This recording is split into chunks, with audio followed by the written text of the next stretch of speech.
What's up, everybody? This is Trey Biddy with HawgSports.com, HAWGsports.com. Back with you from New York City, a little vacation. Today on the show, we're going to have Danny West and Pete Roulier join us to talk a little recruiting, talk a little bit about Razorback baseball. We're going to cover pretty much all the major sports and some recruiting stuff today. We'll take your questions as well. All that and more on Hog Sports Live.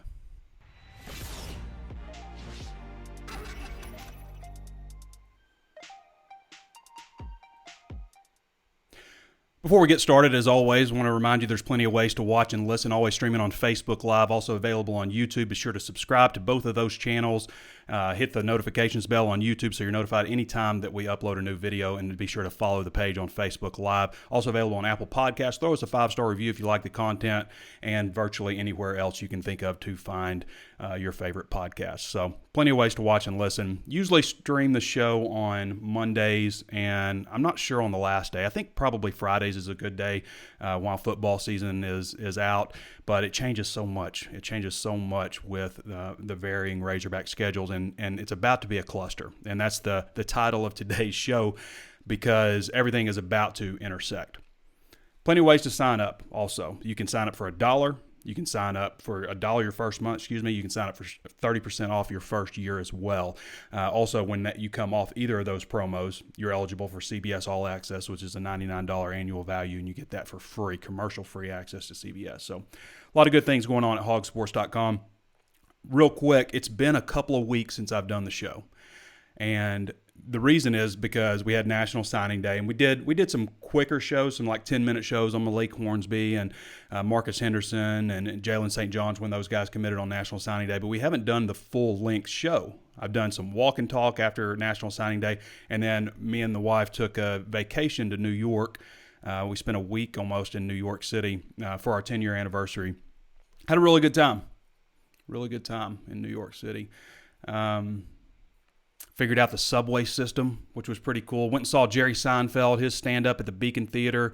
We went to the Comedy Cellar, which was good and bad. I mean, there were some good comedians and bad ones. It ended up with Chris Redd from Saturday Night Live, who was great. But Tracy Morgan was walking out as we were walking in, so we missed Tracy Morgan. We saw a play called Sleep No More. We saw Book of Mormon on Broadway. Ate at a lot of great places. I won't bore you with all that stuff, but I'm proud I figured out the subway system over there. Would recommend to anybody figure out the subway system. It's super cheap and very quick to get around. So the reason I was talking about the cluster coming up is because we are less than a month away from it. And by that, I mean when basketball, football, baseball, and recruiting all overlap. It's a lot to take on as a media person, but one of my favorite times, because good busy is good busy. I mean, we're in this industry because we like sports. We like what we do. So to me, it's good to have some downtime kind of, and that's what February has become now with the new dead period that stretches out to the 29th. But that lifts on March 1st, and that's when the quiet period begins. And by the quiet period, that means you're going to see on-campus face-to-face contact with recruits and coaches. And that means a lot of junior days. So starting March 1st, that month until the evaluation period begins, I believe April 15th, I believe, is when the evaluation period begins. You're going to see a lot of activity in Fayetteville for recruits. All right. March 11th is the SEC tournament. Okay. And then hopefully for Arkansas, they are on the bubble, and we'll get into that. The NCAA tournament. Selection Sunday is March 15th. March 16th is the start of spring drills for football. And then March 13th through the 15th is I believe Arkansas plays Mississippi State. I think it's in Starkville, though. But that's the start of SEC play for the baseball team. So I call it the 4-team cluster of Razorback sports. It's a fun time, but it's, if you consider recruiting a sport, it's the 4-team cluster. So looking forward to that.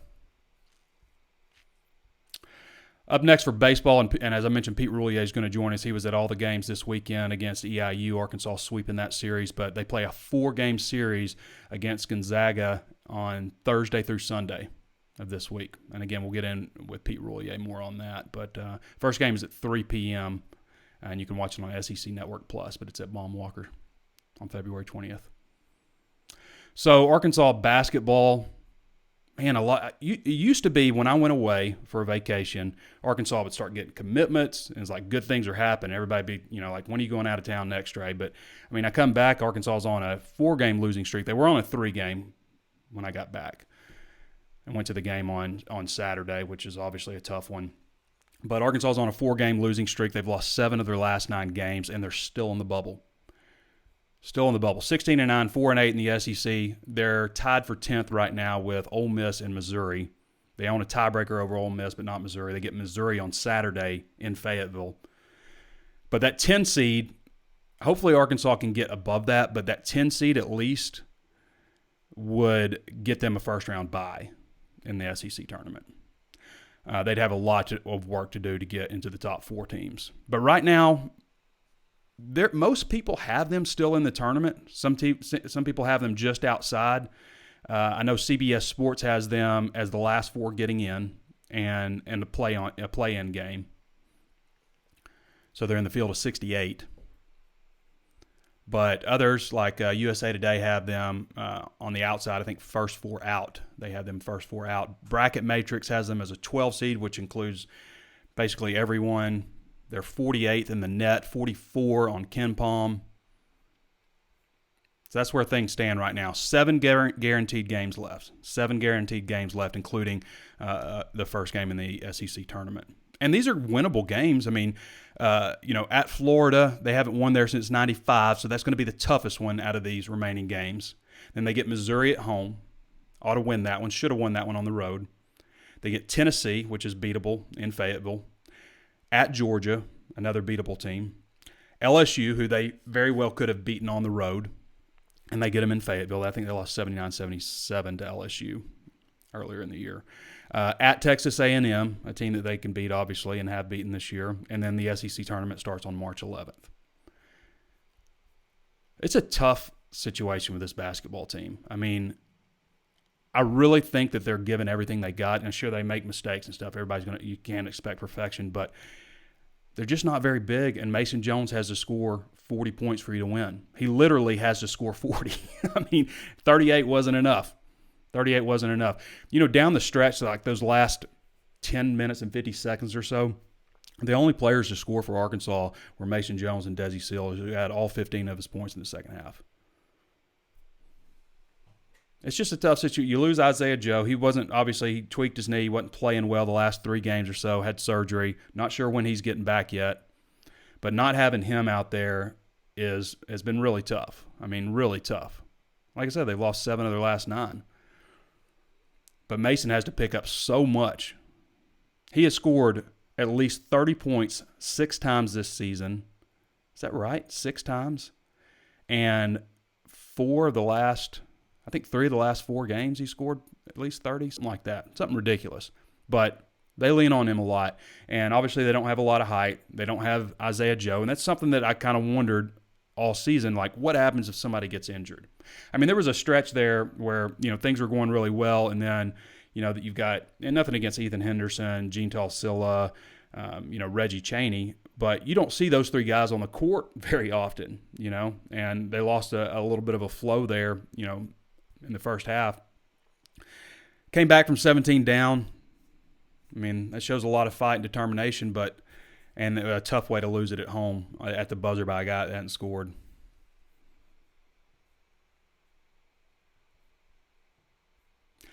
So Arkansas 10th in the SEC, tied for 10th right now. Some opportunities coming up. They got to finish strong if they want to make the NCAA tournament. They're still in there. I mean, they are the definition of a bubble team right now, even after losing 7 of the last 9, including 4 in a row. But they need to get into that, the top 10 seeds. That's important. All right. I want to get into Danny now. I told Danny we'd get to him pretty early. So we'll jump into seeing what Danny West has to say about recruiting. So we are in a dead period right now. And the thing about the dead period, it just means no face-to-face contact on or off campus. But it doesn't mean that there isn't plenty of action going on in recruiting. I mean, there's still plenty of stuff going on. You still see offers going out, all that kind of stuff. What's up? What's up, Danny? How you doing? I was just telling everybody Good. about fun times in New York. We are talking a little bit of basketball, touched on baseball a little bit, and time to get into some recruiting. Yeah. Yeah, not a whole lot going on. I've been jumping into I just told some of everybody there these was a ton of stuff going on. commitments flying everywhere, man. Hmm. It A used to lot be, of though, Danny, when I went out of town, when I would go out of town there, you could bank on a commitment. you've lost your touch, I man. guess so. Don't go to New York. Go somewhere in the South.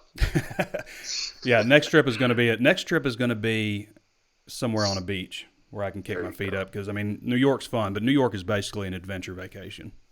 Yeah, no, it'd be cool to check out. Um, yeah, as far as recruiting, Trey, have been a lot of 2021s. I'm getting into that class, obviously. Hmm. With signing day out of the way now, it's a good time to start calling those kids. They'll talk to you right now. Yeah. You know, they haven't been burned out on interviews yet, so I'm in the process of burning them out right now. Hitting up a lot of them, just throughout the day. A lot of kids not in school today with President's Day, so it's off and running so far this week. Not a ton of new news, to be honest with you, in terms of Arkansas. We did have, while you were in New York, just a ton of updates last week. I'm sure people would love to go back and read all of that. I forget even who all I wrote about, but a few of those stories did really well.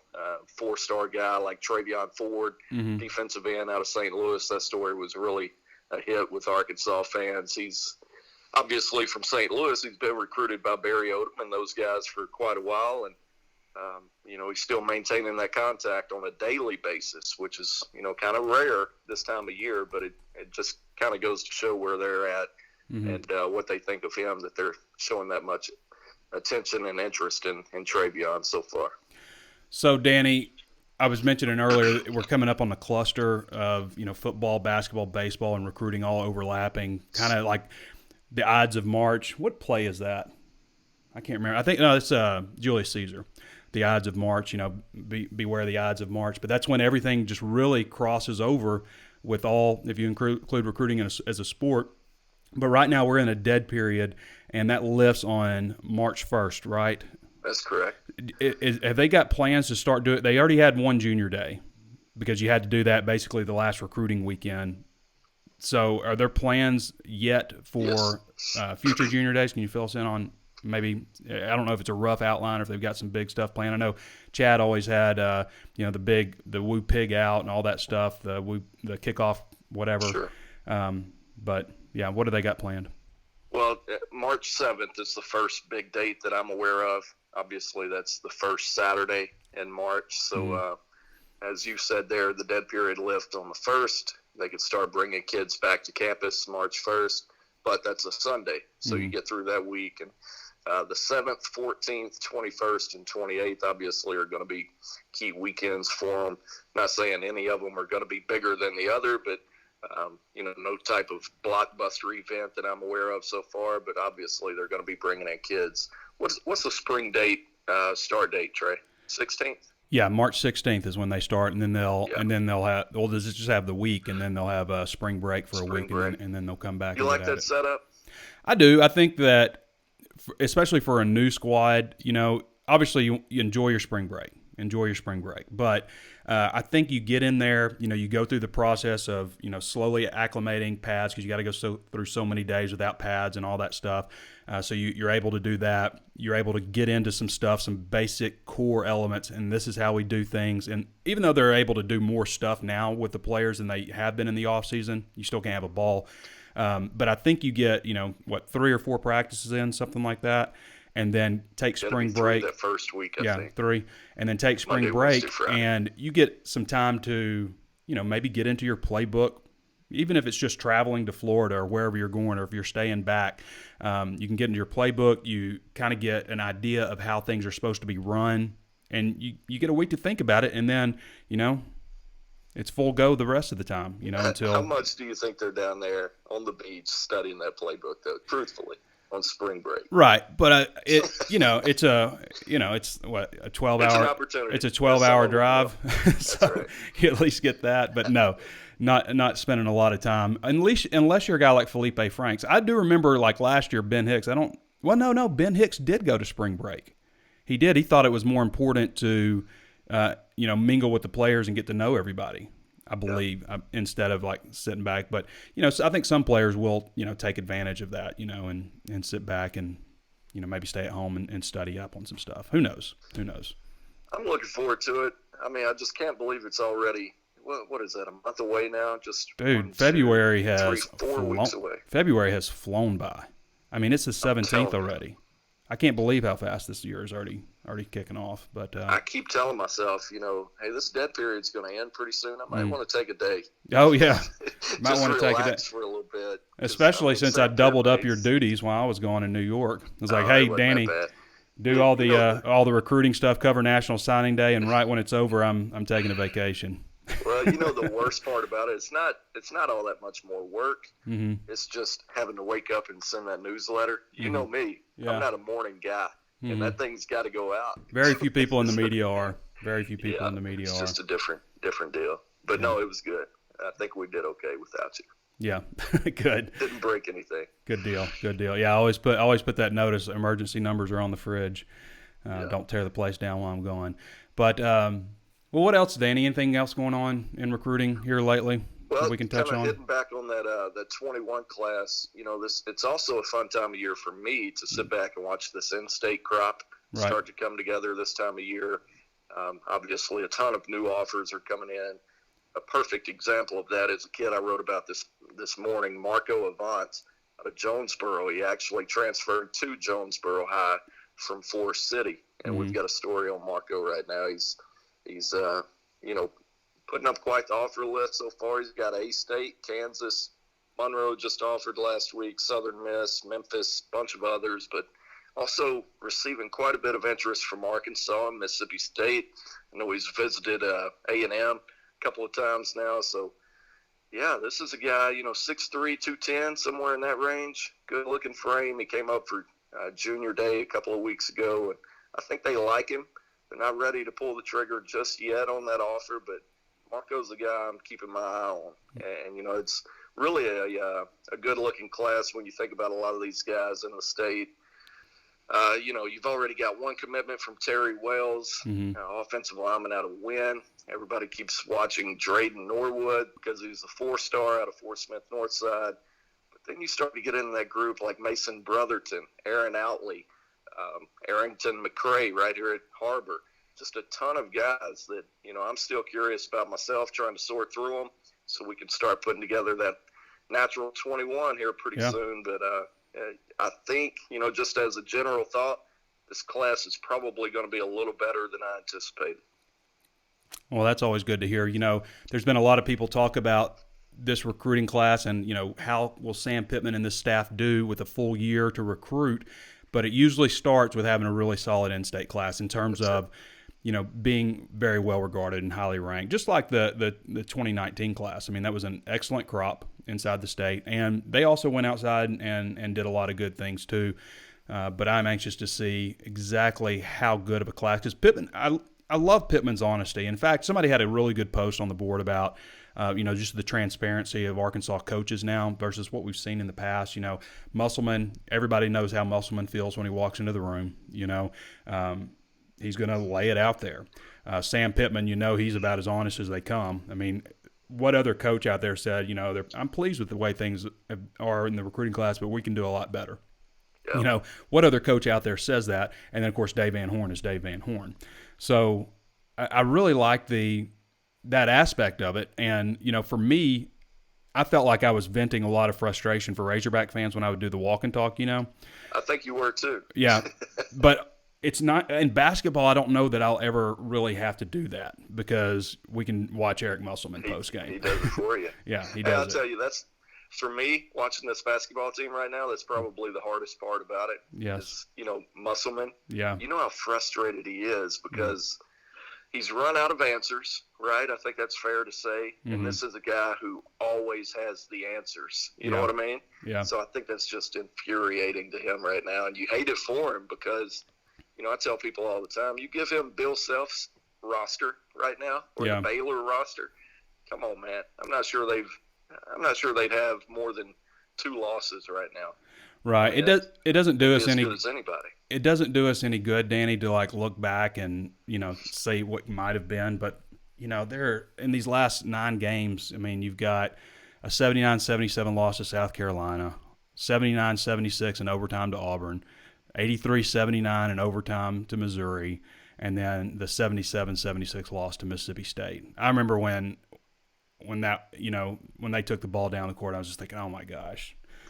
Yeah. You just kind of knew it, and I that ball lucky. hung up. I wasn't able to watch that game. That ball hung up there on the rim, Danny. I mean, and just slowly dropped down from a guy that hadn't scored the whole game. When I first saw it, Trey, it did hang on the rim there. I saw the replay of it, and I thought there might have been a little bit of interference with that ball. Oh, I thought really? It was above the cylinder.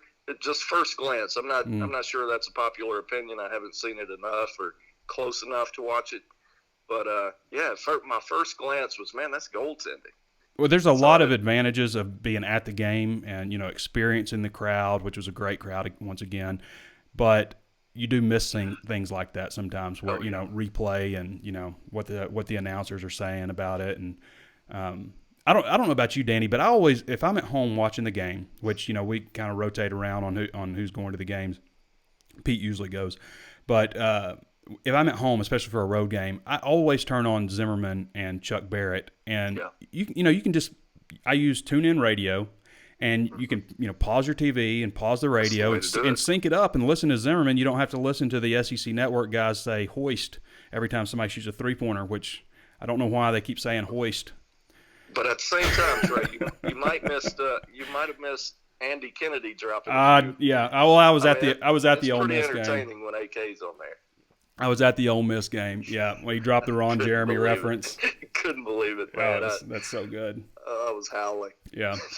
So great. I put on there. He seems like a good old country guy. I like that guy. Yeah, I've always liked Kennedy. I mean, he just, he coached for Ole Miss, so But when you posted that on Twitter that he had said Ron Jeremy, I posted, "Who's Ron Jeremy?"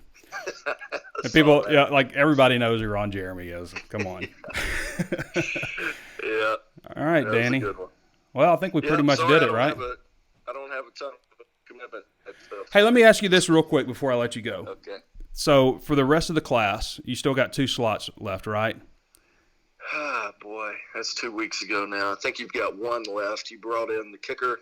Oh, yeah. AJ Reed. He's right. a scholarship. So he is on scholarship. Okay, so yep. That would have been something I mean, I was there, but I think it was still up in the air of whether or not he'd be on scholarship or not. So, So you got 1 left. They could use a tight end. Xavier Kelly still out there? I guess I haven't even checked up on it. Yeah. Still out there. And the thing is, he don't have to be in any type of rush because he's still got to finish out this semester. He would be an early summer enrollee anyway. So he's still got time. But on the other hand, I mean, you never know. You could open up a spot somehow, maybe. I wonder if could you convert somebody? Maybe you could play to tight end. Yeah, I mean, I would hate to say like Traylon Burks play some tight end, but maybe cross train him in some kind of way. I mean, he could be a matchup issue for linebackers. Could be, but man, he's a matchup issue at wide receiver.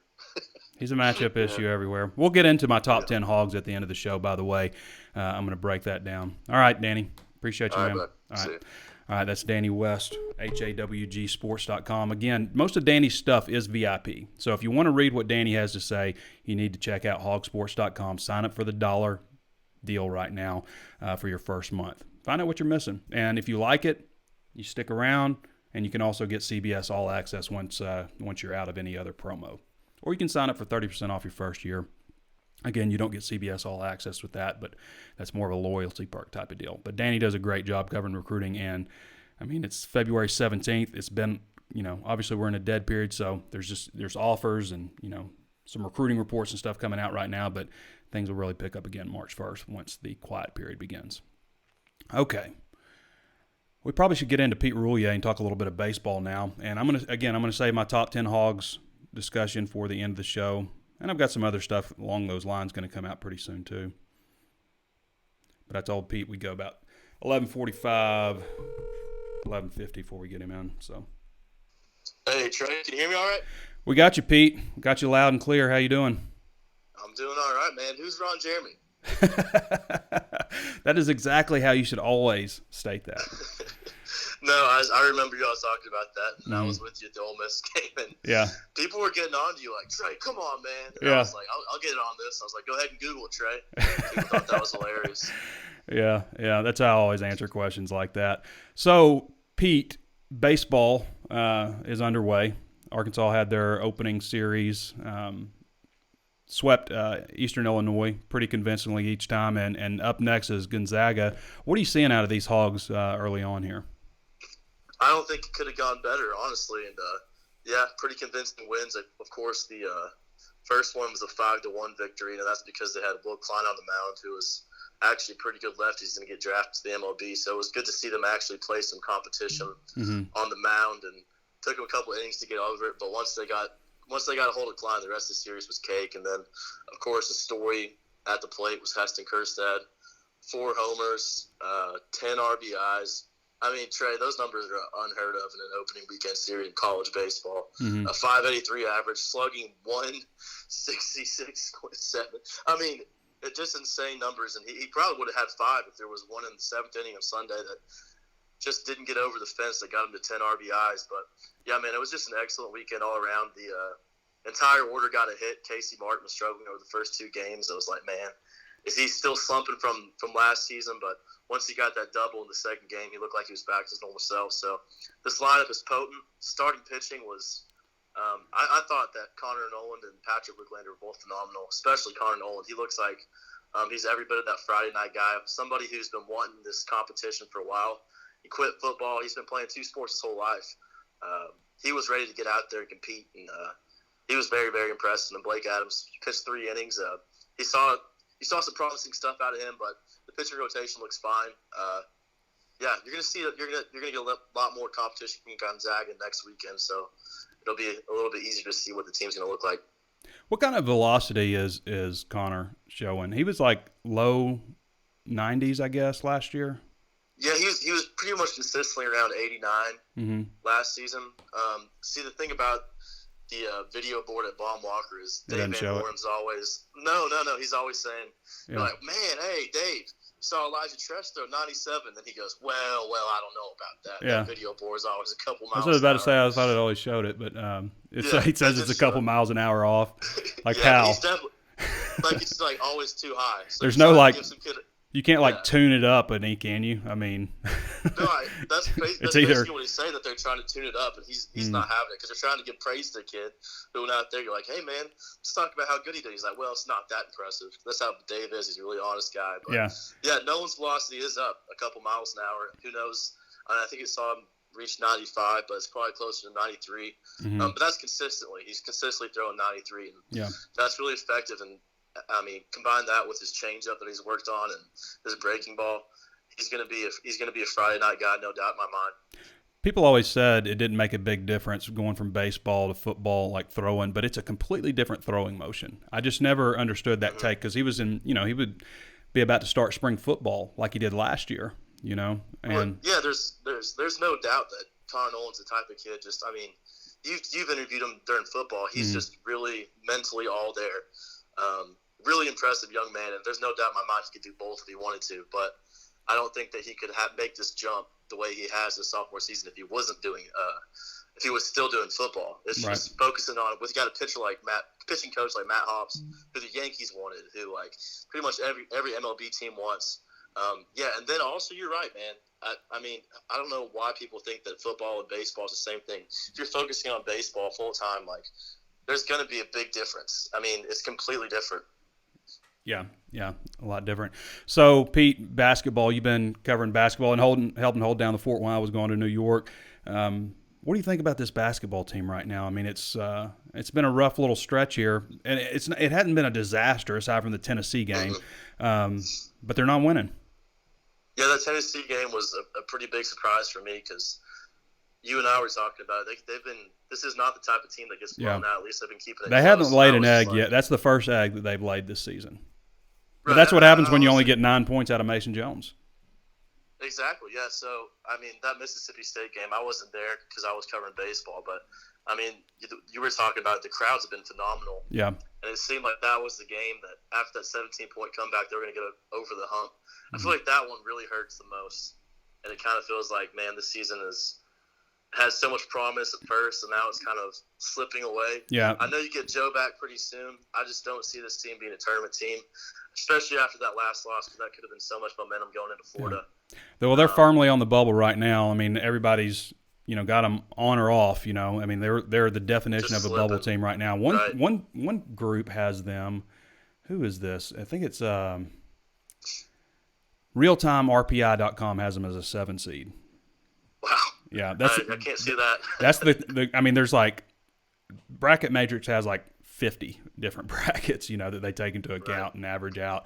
But RealtimeRPI.com is the one that has them the highest as a 7 seed. But I mean, still, CBS has them last 4 in. I mean, so there are reputable outlets that still have them in the tournament, even though they've lost 7 of their last 9 games, including 4 in a row. And again, 4 of those losses during that stretch have been really close. I mean, here's the thing, Trey. Like, I know I'm like most people, and you always want to try to find somebody to blame, right? Mm-hmm. And you look around, and maybe there's one game that so and so is to blame, or this other person's to blame, or the circumstances to blame, or Muss is to blame because he's been playing them for too long, or something like that. But to me, it's just, man, there's just such a lack of depth and lack of size that it's impressive that they have the record that they have right now. I agree. I mean, I think that's one reason to overcome that. I think that's one reason you still see people packing Bud Walton Arena, and it hasn't been completely packed, but it's been sold out several times, and there are a couple games that are sold out, moving coming on the schedule already. So I just think that the fans see what can happen. You know what I mean? Like, oh yeah, the basketball. I think fans see where this thing is headed. And it's just, you just don't, you got the X's and O's guy, you just don't have all the Jimmys and Joes. And I don't mean to slight the players on the team, but, I mean, you've got Mason Jones, really, and, Desi's there every once in a while, and Jimmy's there every once in a while. Isaiah Joe's obviously sidelined. Sometimes Reggie Chaney pops up and has a really good game. But you just don't have enough on this team right now, so. Yeah, Jalen Harris seems like he has been struggling a little bit too, and he's one of those guys that looked like he was going to pick it up. Had a critical turnover. That was bad, Saturday. Man. Yeah, that was really bad. We were watching at the in the baseball press box. I mean, Wicklander threw his first pitch, and everyone's looking at the TV. 20 seconds left. It looks like Arkansas had it. And I don't know. Did Musselman go back to the press room? Was he talking about that play? Because that's one of the worst plays I've seen. Yeah, I can't remember. I think he brought it up. I mean. Yeah, I mean, he was actually, handled that one pretty well. But as we've said, you can tell Musselman does not take losing very well. He just. And I think the fans like that. No, I like it. I like it fine. I mean, I totally get it. I'm not a very good. I try to project, being a good sport, but inside, if I lose at anything, I mean, I'm just not happy. Just like I can feel the rage, but I just push it down. That's the healthy way to do it. You just push it down and tuck it away. Yeah, I mean, you saw my video after the Titans lost. I mean, I've been a Titans-Grizzlies fan. Like, this is Yeah, I thought you were going to cry. I get used to this. I thought you were going to. When the victory comes, it's going to be even sweeter. Arkansas fans are craving something great to happen. Yeah. And I think with the coaches that you have on the Hill right now, especially in basketball and baseball, we'll see what Pittman can do. Yeah. Something's going to happen. Just keep on packing the bud. Keep on packing bomb. I mean, I can just feel that something special is about to happen. Yeah, I think so. And Arkansas is due for it. I mean, the state of the football program is just awful. Anyway. All right, Pete. Anything else to add? Man. Yeah, I was going to say one thing about Braden Webb. He's leading off. I was about to write something on him, man. That was really impressive because you lose Trevor Ezell from a season ago, who was playing first and was just honestly a phenomenal grad guy to have. Braden Webb's a JUCO guy, but he can lead off. He scored a run in the first inning every game, so you're not going to miss much from him. That was really impressive out of him. All right, Pete. Appreciate you, brother. All right, you take it easy. All right, everybody. That's Pete Roulier. He does a great job for us. You can read most of Pete's stuff free. The way we do things, VIP and free. VIP is stuff that's about to happen, stuff we research, stuff that we're projecting, things like that. Free stuff. Stuff that has happened, game recaps, press conferences, those types of things. And Pete does a great job with all that stuff. You can sign up, for a VIP membership at HAWGsports.com right now for $1. Or you can sign up for free. You can go log on for free, or you can sign up for the newsletter for free. Just go to the middle of the page. You'll see a little box there. Enter your email. It'll send you a verification, and boom, you'll get all of our free content delivered. We probably run anywhere from 200 to 250 or so articles every single month, and a lot of those are free content, and a lot of them are VIP too. So Pete does a great job at that. I want to get into my top 10 now. Top 10 Hogs entering spring football. This is my opinion. This isn't an official list. I think there are some guys. I'll go ahead and tell you one guy that, a couple of guys that I didn't mention on the list. Jalen Catalon. And, just because I think he's got a lot of potential, but, there's only room for 10. And I just had some other guys a little bit higher heading into camp. Myron Cunningham is another guy that, people have said I could have had on there. But here's the list. Number 10, Ricky Stromberg. So Stromberg is an interesting story. This is a guy that registered the second highest SPARK rating in the country for offensive linemen and did it at 320 pounds, well overweight. Played at 280 as a senior, so he dropped a lot of weight, but this guy had a 27.9-inch vertical jump, and that was the highest in the country for anyone over 280 pounds, and he did it at 320. So he's very explosive, and we saw that last year. He started 11 of 12 games, came in at about 266 pounds.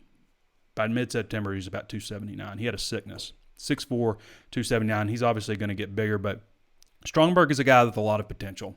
I think we all saw that, him playing as a true freshman.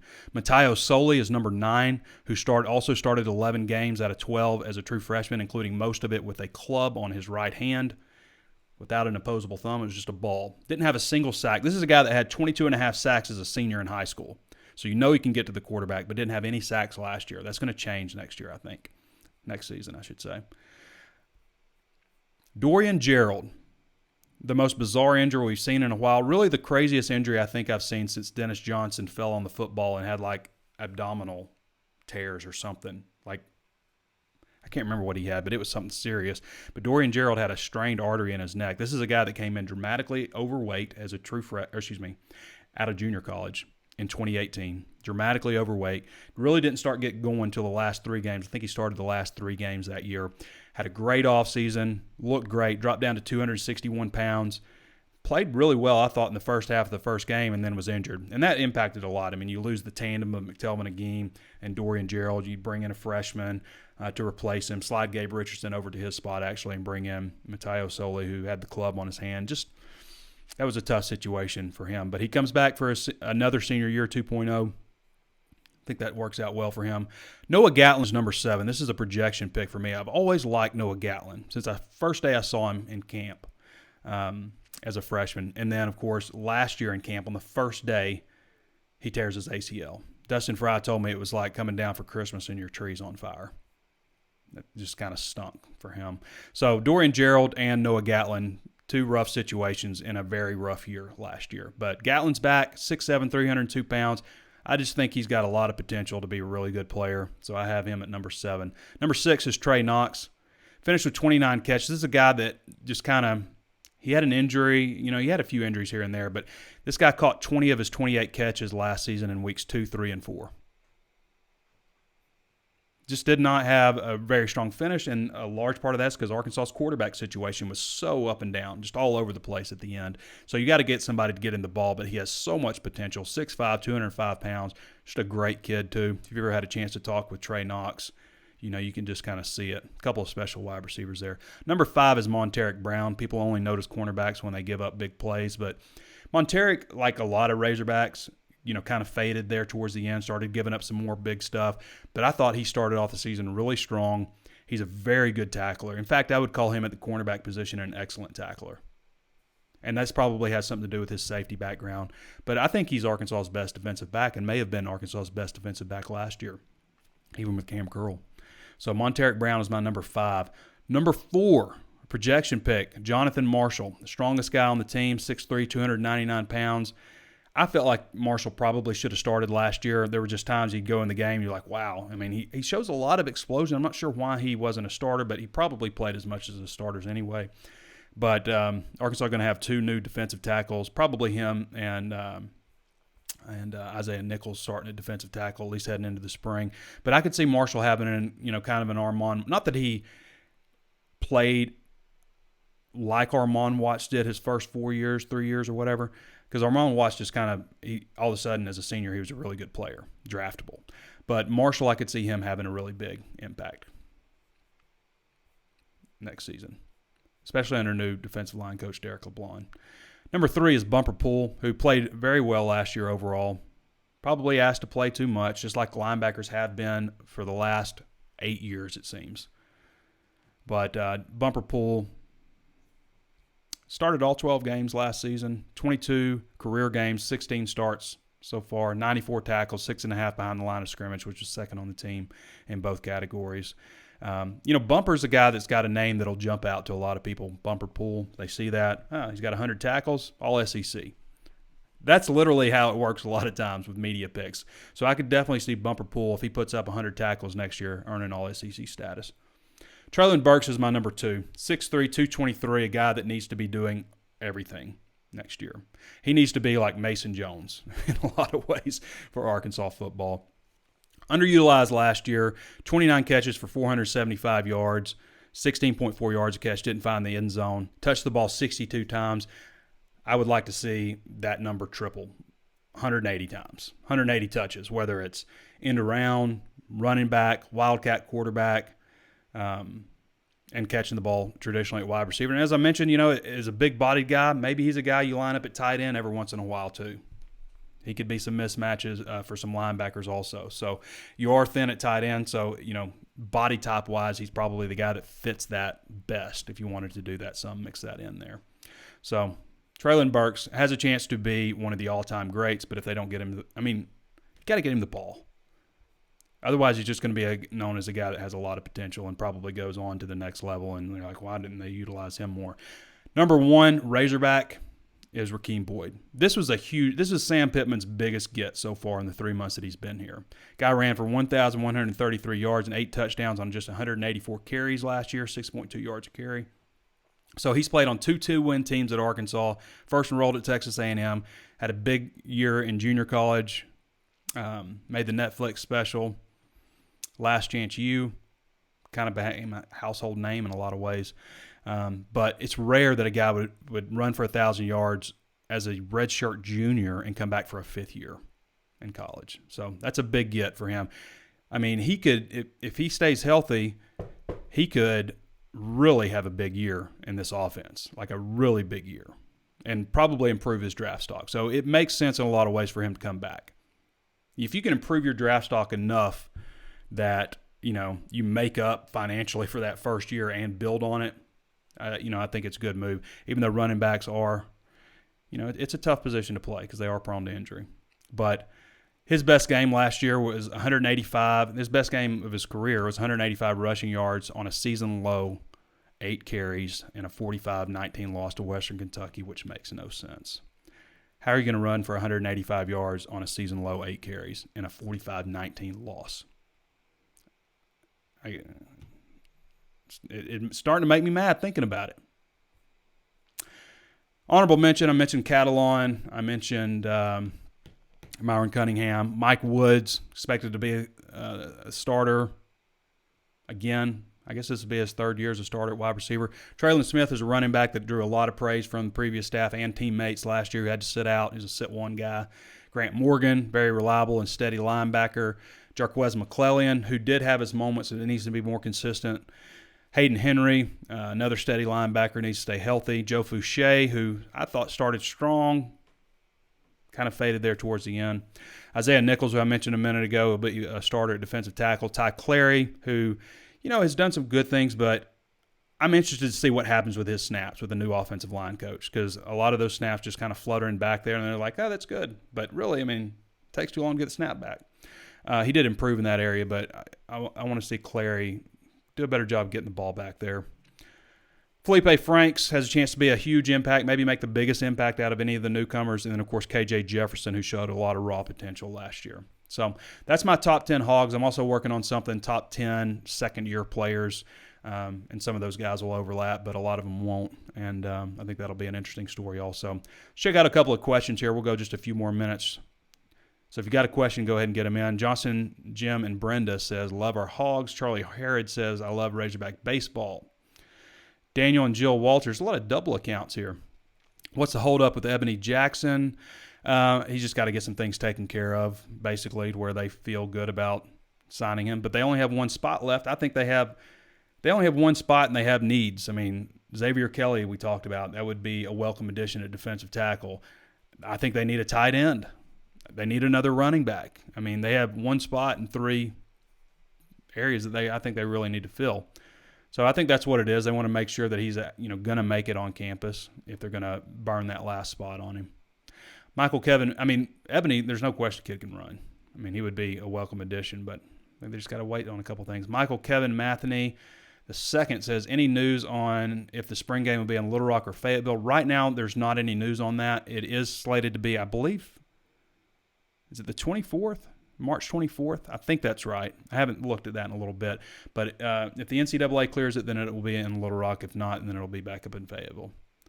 Gary Witt says, what is the national number for football? The national number for football. I'm not sure what you're asking, Gary. Sorry. Joel Still says, when will Joe be back? Hopefully before the SEC tournament. My experience, these knee surgery, and it's going to be that short of a time. So my experience tells me it's a meniscus, right, which they often refer to as a sprained knee or going in to clean some stuff up. To me, torn meniscus. I don't know that officially. I'm just saying that's usually what it is. For football, it's like 6 weeks before you're back all the way. For basketball, they've kind of indicated that it may be a little bit shorter time, and it depends on the player. It depends on how severe the injury is. They sometimes throw out those numbers, but they don't account that these guys are like 19 years old and getting treatment all day, every day if they want it. Versus me, who's 42, I'm going to heal a lot slower. Unfortunately, I noticed that, and don't have somebody to look after me. Brent Danley says, any news on the Clemson DT? I think we covered that. And Tony Ball says, what style of offense can we expect? You expect up-tempo, a lot of running. They're going to use a tight end attached and, as a sniffer, H-back type. A lot of different formations. They'll move the ball fast. I think it helps in this offense to have a mobile quarterback. It's not that you have to have that, but I think it works best when you do. A lot of shots downfield. Yeah, at its best, 300 and something rushing yards and 250 something passing yards probably, at its best. So when he was at Baylor and they had the number 1 offense in the country, they were the number 1 offense. I think they were top 5 in rushing and top 20 in passing. So they still pass the ball a lot, but they're going to want to run the ball a lot. There's a lot of stuff on YouTube you can check out. Go look at some of the stuff on Baylor and, Houston, FAU. You can get a good idea. Cody Hawkins says, would have been nice to have Vanover here, thanks NCAA. Yeah, I think Arkansas probably got 19 wins at least if they got Vanover. I think that's right. With Hayden leaving, it doesn't help us. They have 2 scholarships.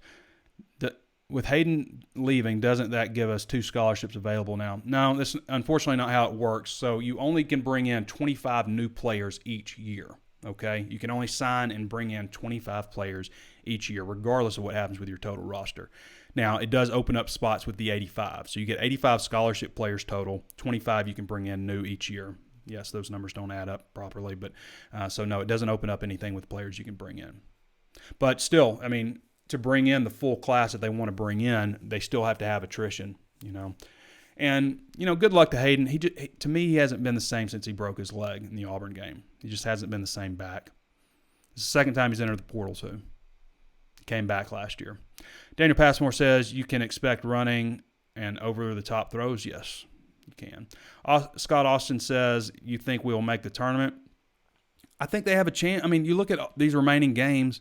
The toughest one is at Florida. They haven't won there since 95. That's the toughest one. They can beat LSU at home, and they can beat all the other teams. Individually, you look at them, they're not going to beat every one of them, but they can. And we'll see when they get Joe back. But they got 7 games guaranteed, including one in the SEC tournament, 6 regular season games. A lot of places have them on the bubble. So, yeah, they can make the tournament. They just got to finish strong. And it would help to maybe get a bye. I don't know. Maybe it wouldn't. Maybe it would help the resume if they – no, I mean, that's you can't have both ways. So you got to get the bye. And by getting the bye, that means you win more regular season games. Super wide splits from wideouts. Yes, super wide splits from wideouts. Daniel Passmore, you have done your research. You've looked at the videos. Daniel Passmore also says, Trey, how often do you have to shave your head to keep it that shiny? How dare you? How dare you, sir? Twice a week. Usually on Thursdays and Sundays, I believe. I believe that's my schedule. All right, everybody. It has been a while since I've sat in the seat and done a full 50-minute show, but we just wrapped it up. I want to remind everybody there's plenty of ways to watch and listen. This is your favorite part of the show, I know, but it's necessary. We got to do it. You're not going to find any shows that don't do this part. Facebook Live, be sure to follow the channel if you haven't done so already, so it pops up anytime we come on live. Also available on YouTube. And be sure to subscribe to the channel and hit the notifications bell so you're notified anytime we upload a new video. Throw us a thumbs up if you haven't done so already. If you like the content that we're doing, throw us that thumbs up. Throw us a frowny face, laugh face, whatever you want to do. But that definitely helps us get our message out there when you do that. Also available on Apple Podcasts. We're a 5-star right now. We want to stay that, so throw us another 5-star review if you haven't done so already. And if you like the content, then say something nice about us in the comments on Apple Podcasts. We certainly would appreciate that as well. And available anywhere else, Spotify, Stitcher, Apple, Google Podcasts, anywhere else you can get podcasts. Be sure to sign up for $1 right now for your first month or 30% off for your first year. All right, everybody. I want to thank you for your questions. Thank you for joining in on the show. Really appreciate everybody making the show super popular. Thanks to Danny West for joining us, Pete Roulier for catching us up on some baseball, and, of course, you for your questions. This has been Trey Biddy with HawgSports.com, and we will catch you next time.